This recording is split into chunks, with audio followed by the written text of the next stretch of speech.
Nah sampai satu titik saya ketemu orang tua pasien kasih saran ke saya, Bu Vio, kalau Bu Vio begini agak capek loh, karena kan sporadis ya, karena kan nyebar kemana-mana ngasihnya. Kenapa nggak bikin satu rumah singgah buat anak-anak kanker, berobatlah mereka di Darmais. Nah terus saya bilang, apakah memang dibutuhkan? Oh sangat butuh Bu, karena mobilitas anak kanker ini ke rumah sakit kan tinggi sekali, apalagi pasien BPJS kan.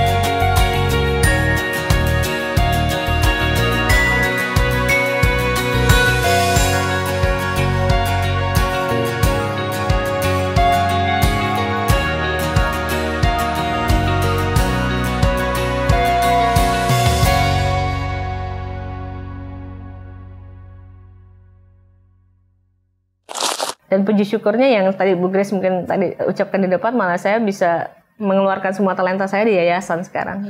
Bagaimana sampai bisa terbentuk yayasan tuh? Violin boleh cerita ya, karena kan gemuruh di hati atau passion di hati terhadap anak-anak itu nggak pernah padam kan? Iya. Ya. Terus kenapa jadi berubah dari bimbel? Kenapa nggak lanjut bimbel aja gitu? Kenapa jadi yayasan? Ya itu sekali lagi rencana Tuhan, bukan rencana saya. Saya merencanakan ini, ternyata Tuhan punya God's plan gitu. Saya merencanakan bimbel di tahun 2020. Ternyata di 2019, kalau saya tidak divonis kanker waktu itu, bimbel ini akan terus ada gitu. Tapi bimbel ini apakah bisa bertahan? Saya juga nggak tahu gitu. Nah, ketika saya pergumulan sakit kanker itu, mungkin kurang lebih 7-8 bulan lah ya.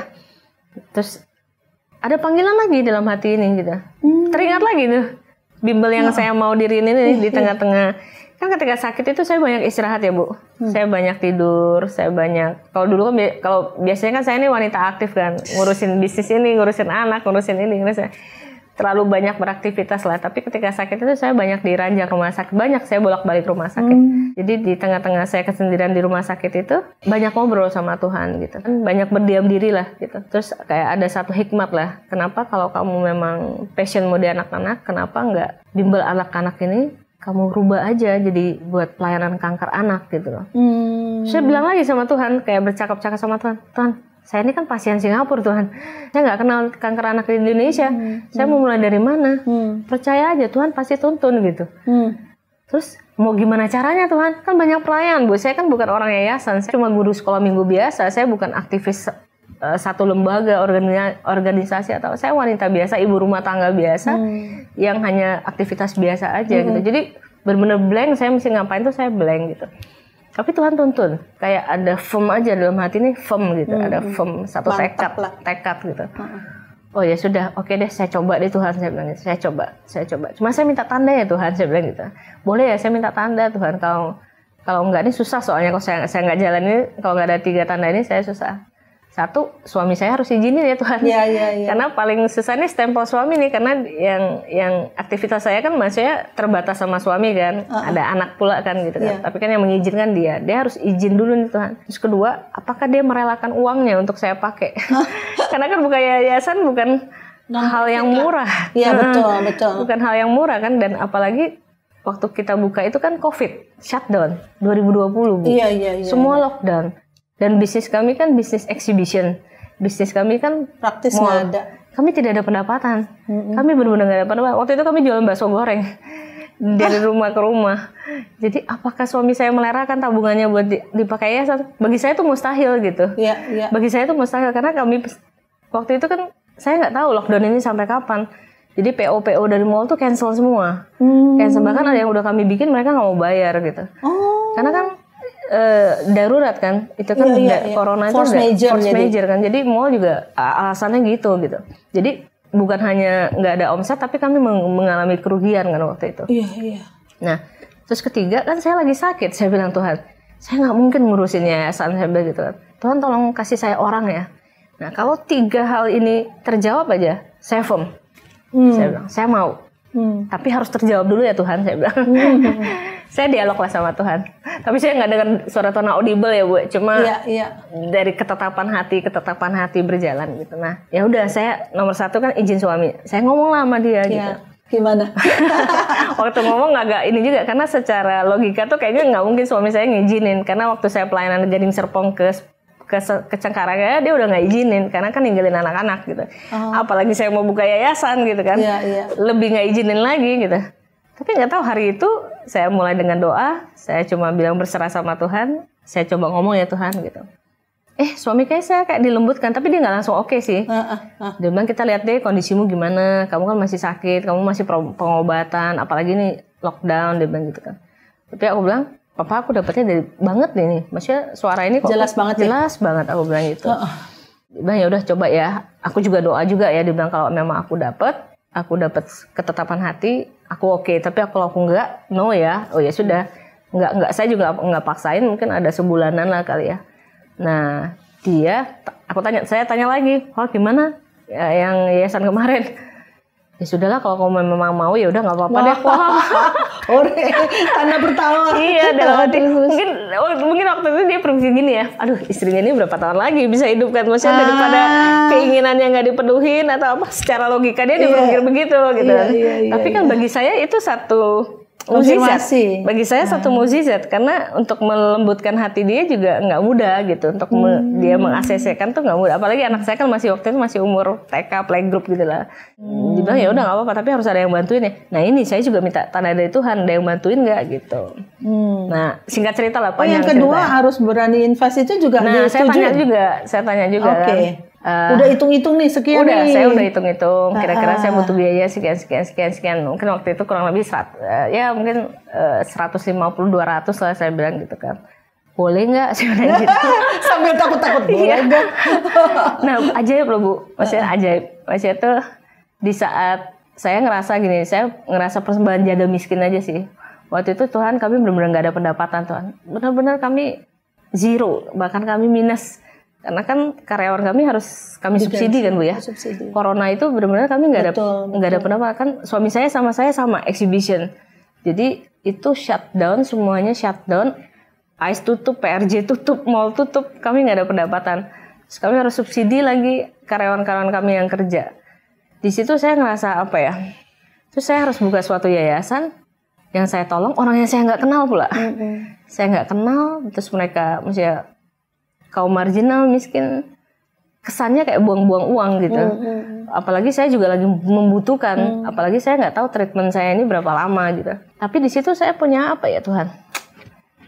Saya kayak punya rasa mengasihi Tuhannya tuh, saya dalam banget. Maksudnya Tuhan, gak apa-apa deh gitu. Maksudnya Tuhan pasti pelihara lah. Saya yakin banget. Ada keyakinan yang nggak biasa ya. Saya kayak kasih persembahan janda miskin aja, benar uang ini saya butuh banget gitu. Karena saya nggak tahu uang ini, anak-anak saya kan masih sekolah gitu, masih kecil-kecil. Terus apakah corona ini bakal sampai berapa lama, pekerjaan suami saya berapa lama, saya nggak tahu Tuhan. Tapi ini uang tabungan kami gitu. Saya tanya dalam hati, Tuhan boleh nggak sih uang ini? Dan terutama suami saya yang bilang, ya udah pakai aja lah gitu. Pakai aja lah gitu. Nah di situ saya benar-benar ngerasa kayak persembahan itu, ya sudah Tuhan, ini buat Tuhan lah. Gitu. Udah kita firm buka. Nah terus tapi satu lagi Tuhan, saya butuh orang. Saya nggak mungkin bisa jalan sendiri. Ya udah saya waktu itu kan zaman Facebook ya, belum Instagram, saya Facebook aja. Dibutuhkan admin yayasan gitu. Saya buka lowongan gitu. Dari teman ke teman, tiba-tiba ada yang lamar datang ke saya, namanya Ether gitu. Datang, saya interview gitu kan. Tapi saya bilang, saya cuma punya 2 juta sebulan. Saya nggak sanggup karena ini lagi corona. Kalau kamu mau, nanti kalau memang ada orang donasi, bisa sedikit kita sisihkan buat operasional gitu kan. Tapi kalau itu pun kalau ada yang donasi ya. Tapi kalau nggak ada, Ether cukup nggak dengan 2 juta? Oh cukup Ci, nggak apa-apa katanya. Yang penting ada makan aja. Oh ya sudah. Dan sampai hari ini Ether bantuin saya. Ini jadi berapa tahun ya? Saya udah berjalan 5 tahun. Oke. Jadi dari awal yayasan ini berdiri, Ether datang. Yang nggak tahu saya dari postingan-postingan Facebook itu dari teman. Dia adalah guru, dia guru anak. Dan dia itu tadinya mau pelayanan ke Papua. tapi Tuhan gerakkan dia untuk di Jakarta gitu. Oh, dia Kristen juga? Dia Kristen juga. Oke. Dan saya ngobrol, kami ketemu passion yang sama, kami ketemu feeling yang sama. Ntar bantu Cici yuk untuk ini. Nah, tapi sebelumnya juga saya dibantu sama teman-teman Komsel, tapi lebih ke administratif, lebih ke bantu, tapi bukan ngurus operasional, karena kan saya butuhnya ngurus operasional hari per harinya ini gitu. Nah, itu saya dipertemukan sama Ether. Jadi Ether tinggal di yayasan? Tinggal di yayasan sampai hari ini. Wow. Jadi 3 tanda itu yang tadi saya bilang, Bu Grace, saya nggak bisa ngomong apa. Iya. 1, suami saya izinin. 2, suami saya mau keluar uang. 3, Tuhan kirimin orangnya. Yang punya passion sama anak-anak tuh mungkin, jarang ya. Mungkin jauh lebih tinggi juga. Iya. Jauh lebih tinggi dari saya sendiri. Oh gitu ya. Kalau anak kanker itu kan waktunya kan nggak tahu, tiba-tiba jam 2 pagi dia bisa ke IGD, tiba-tiba jam berapa harus, kadang-kadang Ether harus ngurusin, mohon maaf ketika almarhum harus ngurusin peti matinya segala sesuatu. Waduh, itu sih jamnya nggak bisa diomongin deh. Waktu-waktunya ketika mereka tiba-tiba habis oksigen, kita harus nyari oksigen, nyari ambulan, nyari ini, itu harus orang yang punya full heart untuk anak-anak. Lebih dari perawat ya? Lebih, Bu. Lebih, kami harus standby. Jadi yang dilakukan di yayasan seperti itu, menampung atau gimana? Menampung. Jadi ada yang anak yang sakit kanker dapatnya dari mana? Nah, jadi puji syukur akhirnya pertama awal-awal tuh saya dibantu teman-teman juga dari teman-teman Komsel. Kita cari anaknya lewat Facebook dulu. Jadi teleponin satu-satu. Nah, terus habis itu saya aktif mencari. Iya, kita cari, karena saya bukan pasien Darmais juga, saya kan nggak ngerti daerah sini bagaimana tuh, saya nggak ngerti gitu. Nah, terus akhirnya itu dapat dari mulut ke mulut. Nah, saya mulai subsidi Pampers, itu dari keuangan kita pribadi. Subsidi Pampers, subsidi susu, segala macam saya bantuin mereka. Nah, sampai satu titik saya ketemu orang tua pasien kasih saran ke saya, Bu Vio, kalau Bu Vio begini agak capek loh, karena kan sporadis ya, karena kan nyebar kemana-mana ngasihnya. Kenapa nggak bikin satu rumah singgah buat anak-anak kanker, berobatlah mereka di Darmais. Nah, terus saya bilang, apakah memang dibutuhkan? Oh, sangat butuh, Bu, karena mobilitas anak kanker ini ke rumah sakit kan tinggi sekali, apalagi pasien BPJS kan. Kan kita terimanya BPJS kelas 3. Minggu ini ketemu dokter bisa nunggu lagi darah 3 hari, 4 hari balik lagi. Seminggu lagi ketemu dokternya. Ngantrinya panjang sekali. Jadi mereka butuh buat rumah. Oh ya sudah di tengah-tengah Covid itu saya cari rumah dengan mobil saya putar-putar belakang Darmais, saya cari rumah gitu. Nah, akhirnya terbentuklah rumah singgah. Belum nyewa rumahnya lagi. Itu di luar dana awal yang ditargetkan. Udah memang udah dipikirkan. Udah memang diancar-ancar buat apa? Kan udah ngobrol sama orang tua pasien kan. Oh, dia bilang betternya ada rumah gitu.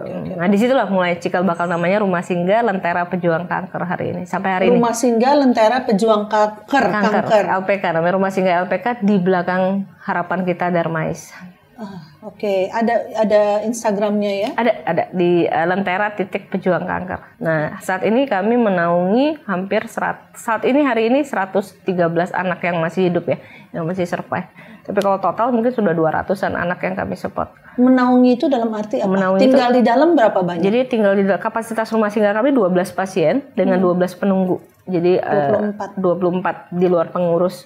Tapi anak-anak asuh kami ada ratusan di Jabodetabek dan di luar kota beberapa. Yang sudah sempat di rumah singgah lalu pulang ke rumah mereka. Masih tetap dilayani. Masih tetap, mereka bisa dapat sembako, mereka kalau berobat, karena kan pengobatan kanker ini kan lama ya, Bu Grace. Mereka harus ke rumah sakit. Nah, kami kerjasama dengan GoCop sama Grab juga, kami bayar bulanan ke Grab. Mereka bisa pakai voucher yang kami kasih kode. Mereka boleh berobat ke Darmais dengan kode yang dari kami. Nah, itu kami support. Jadi ada support transport, support susu, support obat yang di cover BPJS, dan semuanya free. Saya cuma pengen gini, satu hal, saya sakit kanker sih, saya pasien kanker, tapi saya ditolong Tuhan. Dalam arti kata, saya nggak usah pusing sama pendana. Saya kan kebetulan ada asuransi, saya bisa berobat ke Singapura.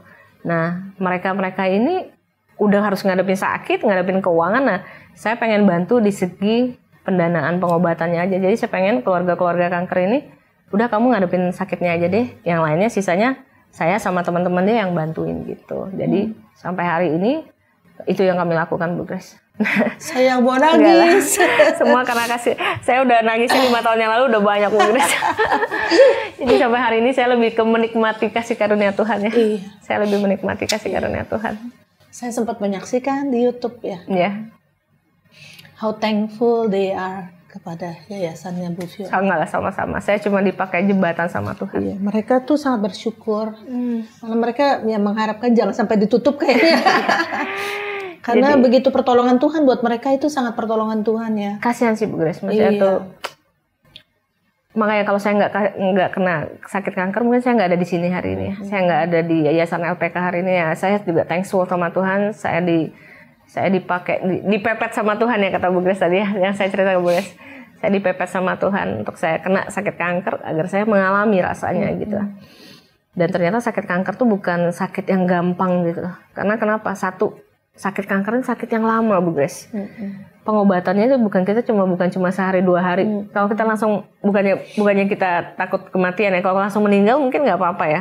Ini prosesnya ini loh, Bu Grace. Iya. Kita harus saya ngalamin. bisa mengerti. Bu Grace juga sama ya. Iya. Saya survivor juga kan. Jadi juga, treatmentnya 8 bulan. Nah, Bu Grace juga ngalamin ya. Kadang-kadang ada circle yang satu circle mereka ngulang lagi. Iya itu, kalau nggak berhasil ngulang terutama lagi. leukemia ya. Betul. Dan banyak anak-anak leukemia. Hampir 60% anak-anak kami leukemia. Kankernya leukemia. Ya? Nah itu saya ngelihatnya perjuangan ini nggak mudah. Karena apa? Sakit kanker ini bukan sakit satu orang, Bu Grace. Iya.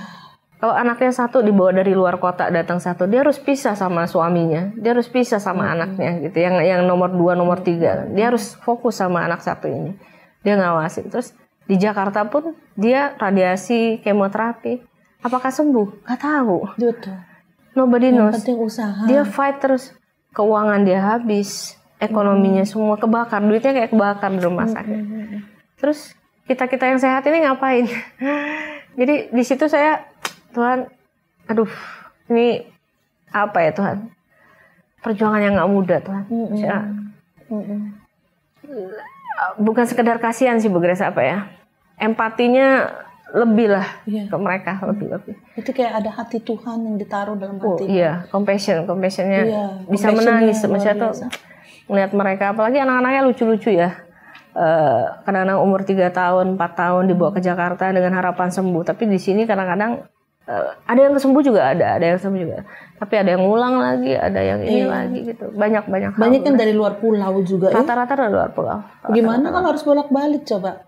Atau kalau mereka harus cari penginapan di situ berapa malam mereka harus mahal sekali di daerah rumah sakit kan pasti lebih mahal. Nah, secara pendanaan cukup ini ya. Itu saya bilang pertolongan Tuhan Bu Grace. Kalau bukan Tuhan nggak mungkin tuh. Betul. Nggak mungkin bisa berdiri sampai hari ini sampai 5 tahun. Ini mau masuk ke tahun ke-6 sudah.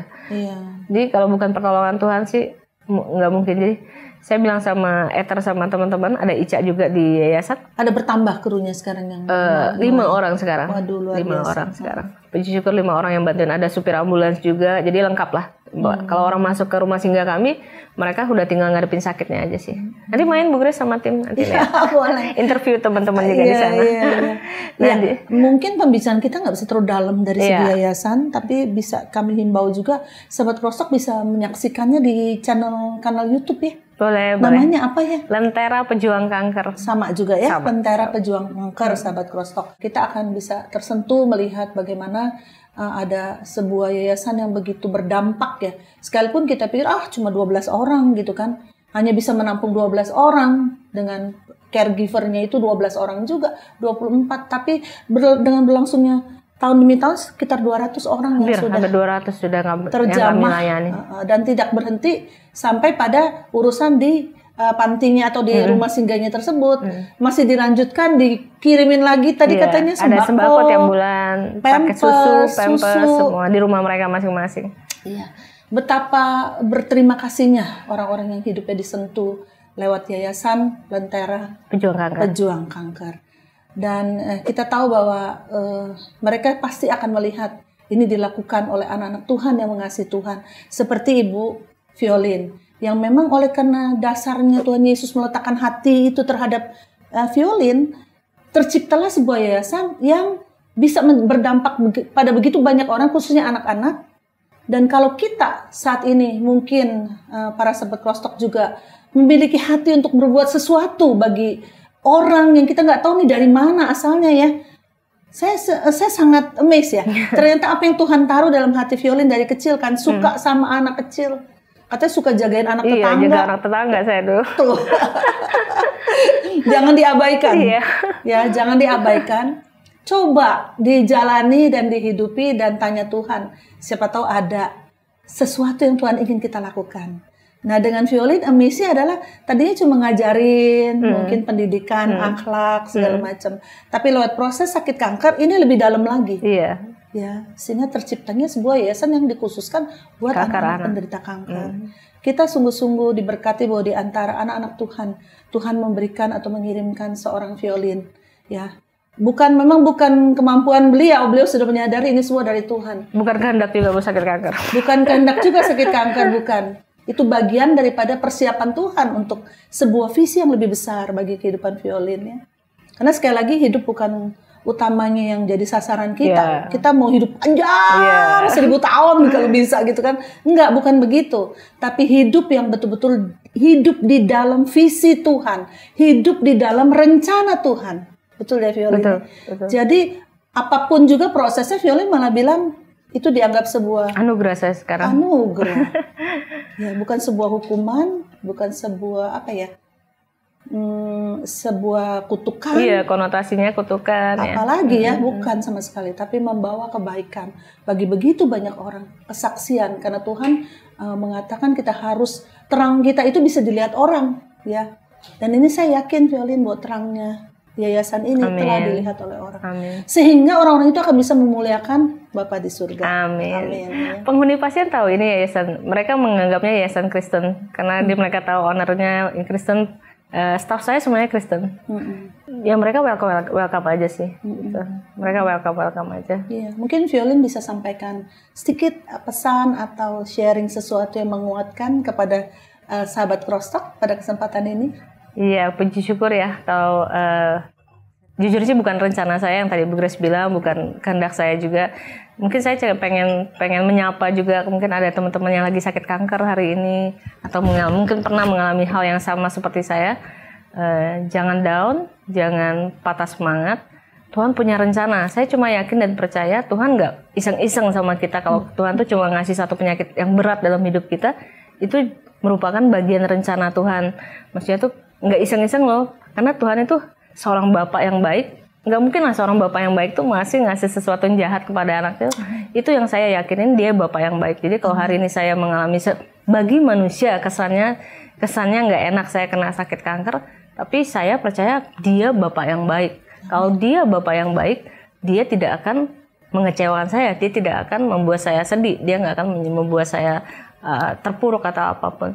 Karena saya yakin dia bapak yang baik, karena itu saya mau menyenangkan hati Bapak. Jadi apa yang respon yang saya lakukan adalah, oh it's okay Tuhan, ini rencana Tuhan, ini bagian Tuhan, saya mau menjalankan. Jadi sekarang ini saya menjalankan, walaupun saya masih treatment, saya masih kadang-kadang juga mungkin teman-teman sahabat kanker ada yang hasil PET scan deg-degan, saya juga masih deg-degan kadang-kadang gitu ya. Tapi ini saya kayak pegangan sama Tuhan sih. Jadi saya ngerasa proses yang saya jalanin ini, karena saya sama Tuhan, saya jadi lebih kuat lah gitu. Sama-sama Bu Grace. Ya. Saya sayang thank you Bu Grace sudah diundang di sini ngobrol. Baik, dengan demikian berakhirlah bincang-bincang Crosstalk kita pada saat ini, dan kami percaya bahwa kita semua mendapat berkat besar dan terinspirasi dengan sebuah kehidupan yang Tuhan izinkan ada di bumi ini, seorang Ibu Violin yang mau berespons terhadap panggilan Tuhan. Dengan demikian berakhirlah ngobrol kita, dan sampai jumpa dalam bincang-bincang Crosstalk selanjutnya. Tuhan Yesus memberkati. Sahabat Crosstalk, agar kesaksian ini dapat menjadi berkat kepada lebih banyak orang, yuk like and share kesaksian ini kepada keluarga dan teman-teman lainnya. Bagi sahabat Crosstalk yang diberkati melalui kesaksian ini, mari berbagi di kolom komentar. Dan subscribe agar tidak ketinggalan kesaksian-kesaksian lainnya.